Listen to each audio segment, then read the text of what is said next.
കൃഷ്ണശിലയിൽ നിർമ്മാണം പൂർത്തിയാക്കിയ കൊല്ലം കരുനാഗപ്പള്ളി പണ്ടാരത്തുരുത്തിലെ മഹാക്ഷേത്രം ശ്രീ മുക്കുമ്പുഴ ദേവീക്ഷേത്രത്തിലെ പുനഃപ്രതിഷ്ഠാ ചടങ്ങിനോടനുബന്ധിച്ച താഴികക്കുട പ്രതിഷ്ഠ നടന്നു.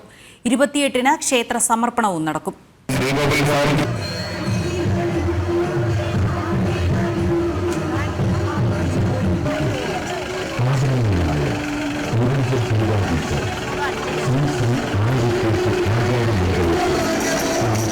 ഭക്തരുടെ ചിരകാല സ്വപ്നം പുനർനിർമ്മാണം പൂർത്തിയാക്കിയ ശ്രീ മൂക്കുംപുഴ ദേവീക്ഷേത്രം ഭക്തർക്ക് സമർപ്പിക്കാൻ ഇനി ദിവസങ്ങൾ മാത്രം. പ്രതിഷ്ഠാ കർമ്മത്തോടനുബന്ധിച്ച് താഴികക്കുട പ്രതിഷ്ഠ ക്ഷേത്രത്തിൽ നടന്നു. പുത്തൻതുറ മഹാദേവ ക്ഷേത്രത്തിൽ നിന്നും വാദ്യമേളങ്ങളുടെ അകമ്പടിയോടെ ഘോഷയാത്രയായിട്ടായിരുന്നു താഴികക്കുടം ശ്രീ മൂക്കുംപുഴ ദേവീക്ഷേത്രത്തിൽ എത്തിച്ചത്.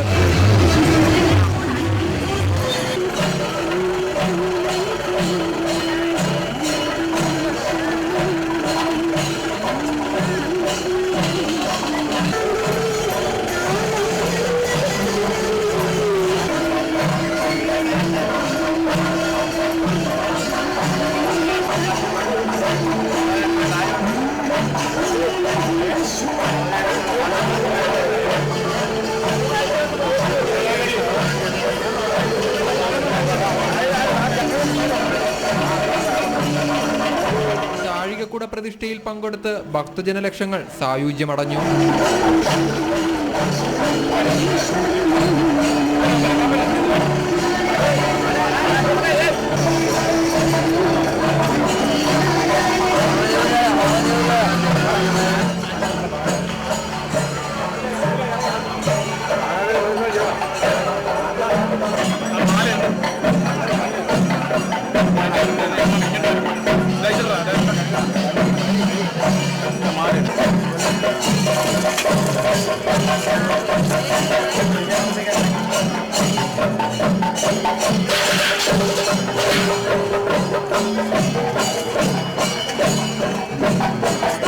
നാളെ രാവിലെ 10-നും 10:45-നും മധ്യേ പ്രതിഷ്ഠാകർമ്മം നടക്കും.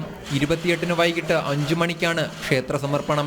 ശ്രീ മൂക്കുംപുഴ ദേവീ ക്ഷേത്രത്തിന്റെ പ്രതിഷ്ഠാകർമ്മം 2024 മാർച്ച് 22 രാവിലെ 10 മണി കഴിയുകയെ 11:45 ശുഭമുഹൂർത്തത്തിൽ ക്ഷേത്ര തന്ത്രി ബ്രഹ്മശ്രീ സുകുമാരൻ തന്ത്രികൾ നിർവഹിക്കുന്നു. തദവസരത്തിൽ ബ്രഹ്മർഷി മോഹൻജി ഗുരുരത്നം ജ്ഞാനതപസി ശാന്തിഗിരി മഠം ആശ്രമ സാന്നിധ്യത്തിലാണ് നടക്കുന്നത്. ജീവകലശ പൂജ കൂടാതെ ഇപ്പോൾ നടന്നുകൊണ്ടിരിക്കുന്നത് താഴികക്കുട പ്രതിഷ്ഠയാണ്. ജീവകലശ പൂജ എന്ന് പറയുമ്പോൾ നാളെ ആ ചൈതന്യം ജീവോദ്വാസത്തിന് മുൻപായിട്ടുള്ള ജീവകലശ പൂജയാണ്.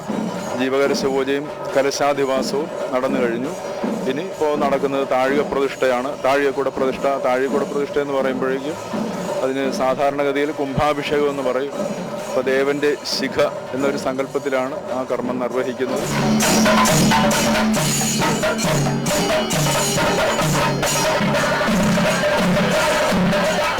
ജനം, കൊല്ലം.